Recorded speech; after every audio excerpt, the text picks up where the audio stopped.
This should be a good one. This is all vintage 80s novelty candy. There might be some 70s and 90s in there. I honestly can't remember. It's mostly 80s though. There's actually an extremely rare one-of-one variant that I've never seen before. So I'm really excited to get in here and see it in person. I also brought out some things we might see from the box. And okay, let's just get in here first and see what came in here. I did have to pay for this. It was definitely not a bargain. But I'm really after... Sorry, just give me 1 second. Let me get this open.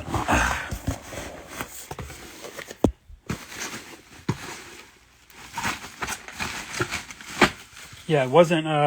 definitely wasn't free. But there's some rare variants in here. It's not just one, there's multiples. In fact, there it is right here in the very front. So this is what I really bought this for. Guys, introducing the first ever to be seen a black... Actually, guys, it's violet. This is a super dark violet. Why is my phone blurry?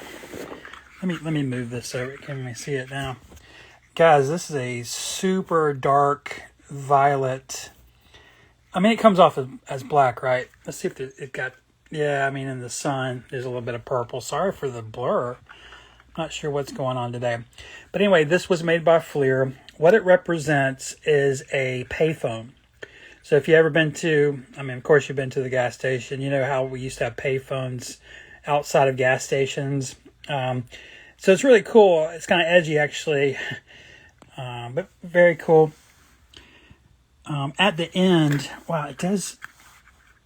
This is a very interesting color. I've never seen another Fleer candy container like this. See, I brought out this Mr. Bones Black. But, yeah, you can see it here. It's dark, super dark violet. A one of one. I don't think there's another one out there. So very cool. At the end, if we have a minute, I'll show you the other ones I have. And there's some super rare possible one-of-ones already in the collection. So let's just save that. But that's what I bought this for mainly.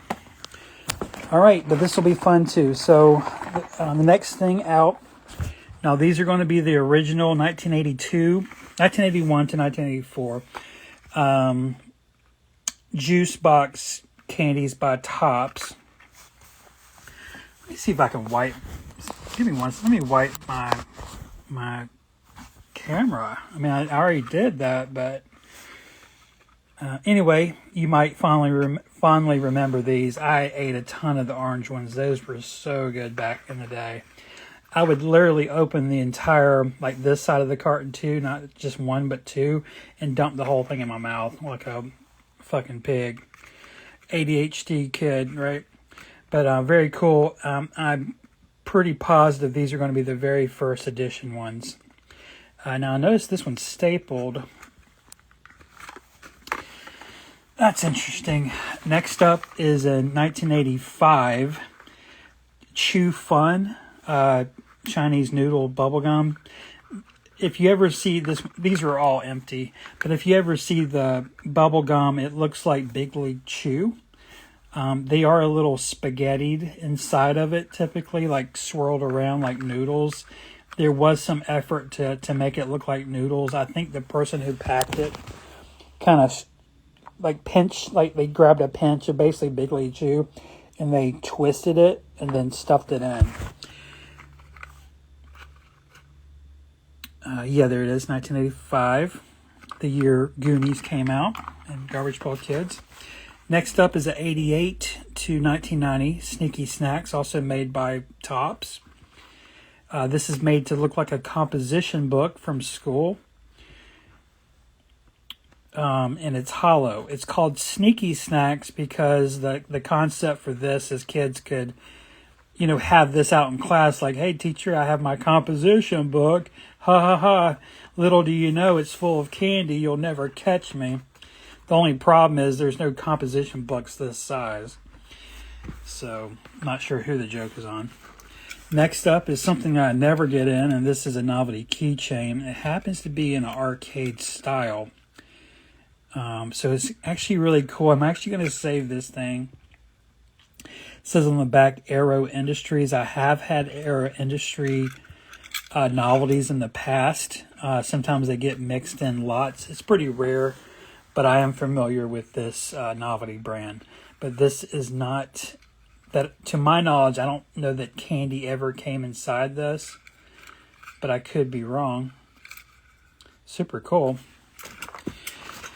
Next up is a gizmo from the Gremlins. Should be an 84 copyright. I'm pretty sure that's what Gremlins is. Not seeing a date. Yeah, I'm pretty sure Gremlins will always... be copyrighted 84. Next up is a Fleer fire plug, they're called. It's a fire hydrant, but the candy name is fire plug. Inside used to be candy in the shape of poodles and dogs. Next up is a Topps Crunchy Lunch. It's made in the style of a 1940s lunchbox, which was very unfortunate because kids, even in my day, we didn't have lunch boxes that looked like this at all. It was kind of weird that Topps went with the old 40s style. But I imagine the people that worked on this project were kids in the 30s and 40s, and that's why they went with this. A really dumb idea, to be honest. Now, one interesting thing is in Canada, they took this sculpt, wiped off this embossing, and put treasure chest on it. And some people remember these as treasure chests, and I do too. And I actually have some super, super rare treasure chest. Should be in this box. Let me go ahead and get eyes on those. I always forget to show you guys these. Is it because they're not in here? Let me see. Give me one sec. God, they're not in here. That's why they're in some other fucking place. Let me put this, oh, I know where it is. I know, okay. Well, I can't get to it, unfortunately. Alright, sorry for that diversion. Okay. Next up is a Galoob. Dates on this is usually 84. This is a Galoob, 82 to 84. Mini gumball machine. It used to come with chiclets. It came with a pack of chiclets. Nowadays, when you see these on eBay, people will raid the package for the chiclets pack because it's very rare and sell this. But these have a little value too. I usually get like $15 for these. Pretty cool. This one probably still works. Has a lever here that turns. Yeah, it still works. Has a good spring on it. All right. Next up is one I don't get in a lot. This lot, by the way, is leaning a little early. It's leaning towards the earlier 80s. When you get into the 88, 89, 90, it gets very common. Those are more common than this era. But this era, I'm talking about this lot of candy is it's a little bit earlier. And that's why we're getting things like that, by the way. And that. So that's another thing. That's another reason why I paid full price for this lot. All right, but anyway, this is called Bug Light because the candy inside is in the shape of bugs, and that was the concept. It's made by Topps. These are dated 81 on there. Next up is a Fleer spray can from 87-ish. Okay. Next up is a Munchie Mummies. These started in the late 70s, actually. But looking at everything else, this was probably an 80s variant. But they're very hard to tell one from the other. though this does have a little, though this one is opaque for the most part. For a Munchie Mummies, this is considered opaque. And I noticed this one has flashing on it. That's very unusual. Next up is a Fleer TV dinner. Has some sticker residue over the dog here. It says recycled people food. I guess it's for dogs. But yeah, pretty cool. These come in different color plastics. This happens to be the silver one. Next up is my all-time favorite candy container, just pound for pound my favorite of all time, and that's just Topps Garbage Candy. I have the largest collection in the world of this particular candy line. And this is a Series 2. God, I don't know why my camera's so blurry today. What is going on? I am so sorry, guys. I don't know what's going on. Okay, there you go. So this is a Series 2 matte base. The Series 2 comes with 2 copyright variants. One is called I've named them all because I'm like the expert. One is the brushed and one is the matte. This happens to be the matte. I've always believed the matte is the earlier one. But yeah, Series 2. Next up is a Fleer gem locker. Back in the day, this came with a candy book, candy socks, some other stuff. Next up, one we've been seeing a lot lately, and that's Bubble Burger by Fleer, made to look like a clamshell hamburger box that you would get back in the day from like Burger King. This happens to be white, which is a scarce color, but a lot of these have been popping up lately, so they don't seem as scarce these days. Next up is a 1982 Topps ET candy. These came in 3 different types, 3 different sculpts. They also come with different color bases. This happens to be the blue one. 50 cents back in the day? That's a lot. They're really milking them. This was turned around in the listing, and I actually didn't know it was this. I should have, but this is a Donruss leaf transitional piece called Bubble Stuff. I don't get a lot of these in. They're actually pretty damn rare, though a few boxes have popped up over the past decade. Before that, you could not find any of these. But it's still rare. But what this is, it's like a snuff box bubble gum. Bubble stuff instead of bubble snuff. Super cool, by the way. These come in only 2 types. There's a red one and a green one.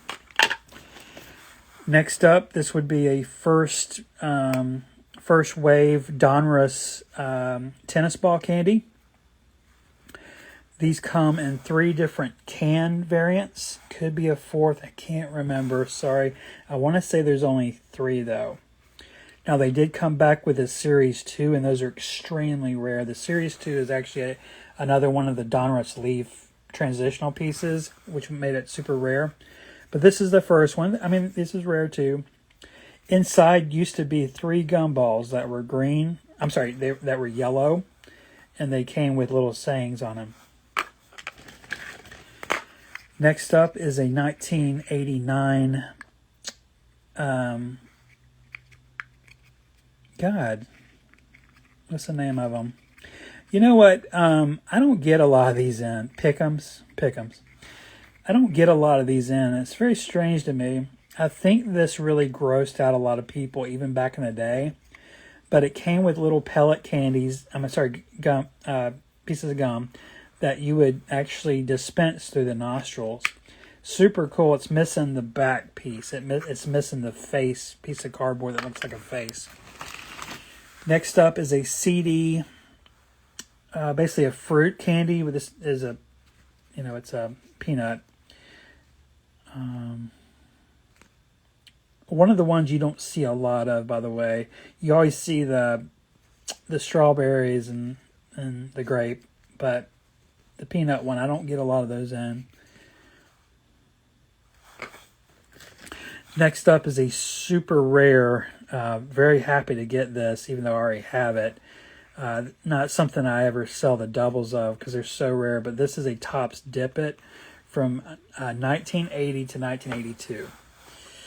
I was really lucky to find a sealed pack of these. I think it was last year. But this is a purple one or violet one. Wow, these rarely come into the archive. Very rare. Next up is the 84 Fleer Pizza to Blow. This is made to look like a pizza box. Inside used to be a bubblegum pizza. I love these things, man. This unfortunately has some damage on the back where they tried to peel off the price sticker. I would advise someone who buys this to put another price sticker on top. Just peel one off and put one on. Next up, I do sometimes get these in candy lots. This is not a candy container. This came with Captain Crunch. Actually, I think it has the coin still. Yep. There they are. Yeah, so this is a cereal premium is what we would call this. That's the category this would fit in. But every 4 years or so, I'll get one of these in a candy lot. I'm not sure I had this color. Now, it does have extreme fading on this side.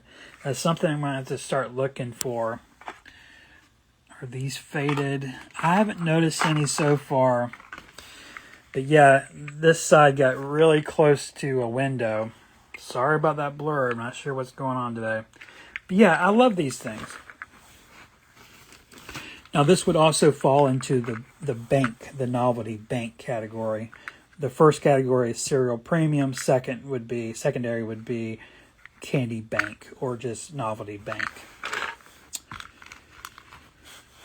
Next up is in 1984 to 1984 to, it's the mid-80s. And this is going to be the Doghouse from Fleer in red. Not noticing any fading on that one. Next up is the same era, 84-ish, 85, Gum Machine by Fleer as well. You can see how similar the plastics are here. Next up is an absolute classic, Mr. Bones, also by Fleer. In green, what you're always looking for are the hinges intact. Also, if it has the candy, it's going to double or triple the price, sometimes quadruple the price. You can take a candy, Mr. Bones that's empty is worth maybe $15. If it's full, you're talking $50 to $75. This one is empty. This one is actually one of the best ones in here. Now, almost no one knows about this, but this is a first wave Fleer mailbox candy. And I know that because that's the only time they released it in blue. In fact, I can show you the variants in here in a few minutes. Let's put this one to the side. And let me put this up here to remind myself to see if I can maybe grab the treasure chest. And that was just for color comparison. Next up is one you saw me open the other day. These are rare though. This is a candy bullet. In fact, I can get to the box right here.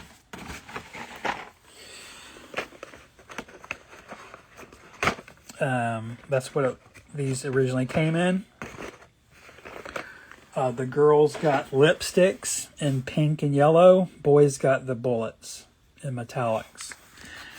Next up is one of my all-time favorites. This is 1984's Topps Dirty Laundry. Completely stripped of its label and candy, but originally it came with underwear inside. And that's definitely the best color you can find these in, and that's just basic white. Next up is another classic and another rarity. This is 1985's Pow by Topps. This is a Mark Newgarden concept, by the way, just something fun to throw in there. He did all the box art, and I don't know. I mean, imagine they found this bomb sculpt already made out there in the world, and he just designed, you know, the concept and stuff. Next up is a Fun Foods cooler. I have a whole box of these. They're called Playmate coolers, which is a crossover brand. This is like a license because, you know, Playmate. Look at that blur, guys. What the fuck, man? As you know, probably know, they make Playmate coolers. So I guess they worked out something with that company to make these little novelties. But originally this came with beer cans inside, made of candy. A Piso mints. This is something I don't get a lot in. And I definitely don't get a lot in that are green like this. This is a pretty rare color for a Piso mints. Now, people did save these. So they're not hyper rare. Something like this is going to cost you about $20. But the reason these got saved is because they have a Lego quality to them. And so kids would literally take their mom's mints. Because, you know, parents bought that. This is not advertising to children. Can you tell that? There's nothing fun about this except for the Lego play function. So basically, parents were buying these, sort of like Altoids, but they would give them to the kids. And so sometimes what you'll see a whole lot of just these where kids put together all these different colors, and I guess they saved them. But I'm really happy to have that in. One bad thing about a Piso collectibles is they're always in bad condition because kids played with them. And so, but this one does have its label. Looks like a label's been pulled off the back. I can't remember. I think there's a back label that's missing on that. They're almost never sealed either. Next, we're almost done.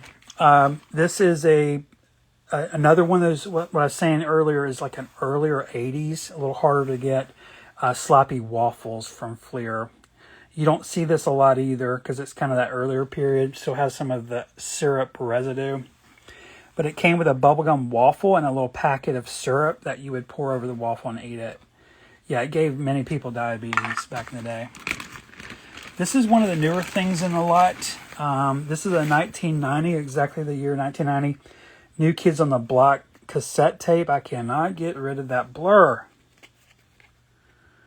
About to get triggered, man. Sorry, guys. I'm not sure what's going on today. Anyway, you can see it. It's just a mini cassette. This is not the size of a cassette tape. Cassette tapes are this big. This is miniature. I still think they could have gone a little smaller. That's what she said. This one is another thing I was going after when I bought this. This is an Albert's. It's got some damage. Sorry, I'm getting a little distracted by that damage. Anyway, I didn't have it, but this is an Albert's plastic cigar. Let me set this phone down.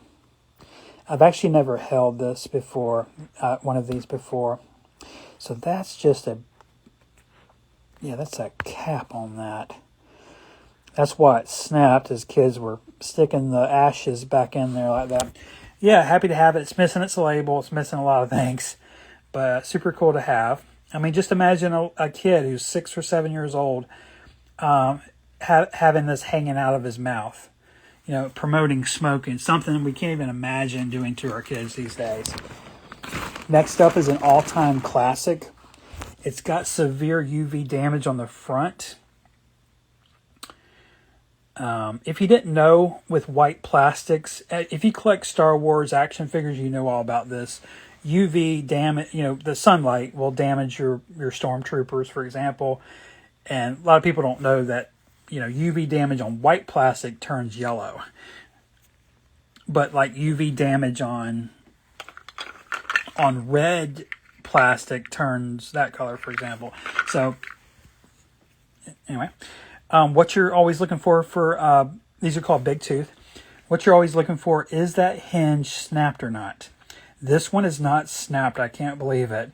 I can't believe it because it has UV damage. But yeah, it's still intact. So that's going to, raise the price. I typically get anywhere from $20 to $50 for these. I just recently sold one for over $100 because it was sealed with the lanyard. But empty, loose, and UV damage condition, just so you know, is like a maybe $15 piece. This is a CD company. We've already seen a peanut from them today, and we saw a bullet from them today. But now these are from their candy powder lines. You might remember this from Halloween. The dates on these go all the way back to the 70s, but this is obviously going to be the 80s one. It has a little bit of UV damage on this side. It's a little faded, but that's the jack-o'-lantern. We got two more. Next up is the basic date is 84 on these, but they all throughout the 80s really. Fleer bed bugs. What looks to be really nice and wholesome used to come with, they're missing, but it used to come with germs and bugs. Candy that was in the shapes of bugs, like pretty vile ones too. So pretty cool. And last, nice one to end off with is a 1986 Little Shop of Horrors candy. These came in 3 types. And the types are the colors of the pots. So there's a brown one, a red one, and the yellow. All right, guys. Oh, yeah. I'm a little out of steam here, but I think I can hold on for a minute longer if you can hold on for a minute longer. And let's pull these because we just found the first ever black one or purple one.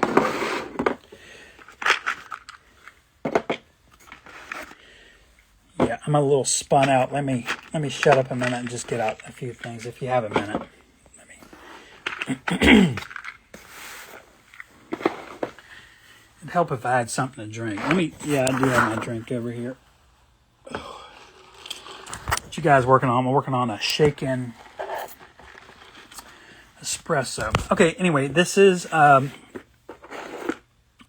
run a candy archive, and so this is what's in my archive. They're already kind of in rainbow order. So pretty satisfying, coming from a Garbage Pail Kid, Cheap Toys background. I'm obsessed with getting all the colors. Some of these are one-of-ones. Can you see how these are 2 different colors? This teal color I've never seen before anywhere else.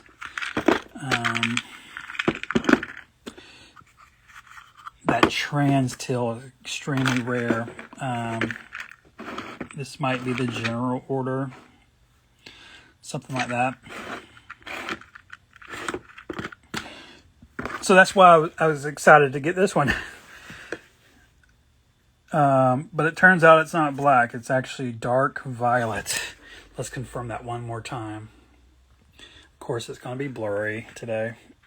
Yeah, it's very strange, man. I will say, though, I have seen this color, though. Let me grab it real quick. It's right over here. I can get you guys over here. Okay. So I have seen this one other time. Oh, that's not it. I'm sorry. Okay, yeah, totally different.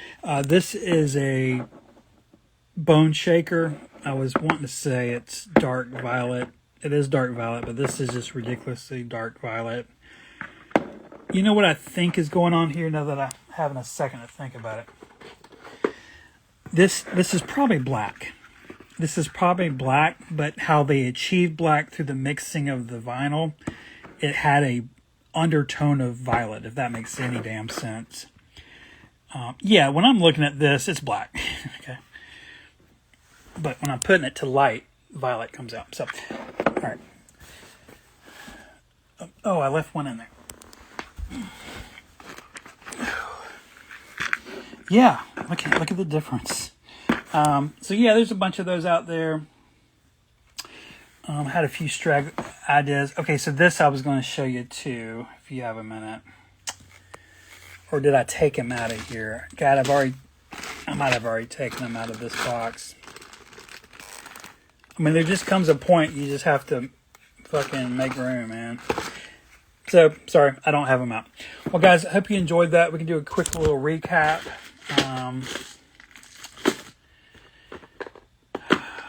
I do have them. So these are all the known variants of Fleer. Look at that blur. What's going on? These are the Fleer mailboxes, all known variants. These are first edition. These came in later for a Valentine's Day release that was in the mid 80s, and I think even into the 90s, early 90s. That's all that's really pertinent for today's lot. So let's save this other shit for another day because I'm getting kind of burnt out and spun out. But anyway, I can show you this one more time. So this is what came in. I paid $125 for the lot. I only did that because I was after this one of one black that I've never seen before, black fucking Fleer thing. But the kickers is the Albert cigar that I've never even had before. And the rest are, I mean, there's some good shit that I can sell and get the money back. And so that was another thing. I want to say, what am I missing, man? There was something else. Yeah, I really wanted to get a good look at this arcade, even though it's unfortunately in that keychain subcategory. I do think this probably at one time had some candy in it, but I'm going to have to look into that. Oh, and this. And this. All right, guys. Well, you can see the rest, so let's not go back over it. Get you a good little money shot, and I'll see you guys very soon. I know I promised everyone to do a live stream about Bubba Burger since we found the box finally, but it's not going to be today, but one of these days. And I'll see you guys in the next one. Yeah, let's just look at this in closing. That's pretty satisfying to end on, right? It is for me. How about this? There you go. And Russ Van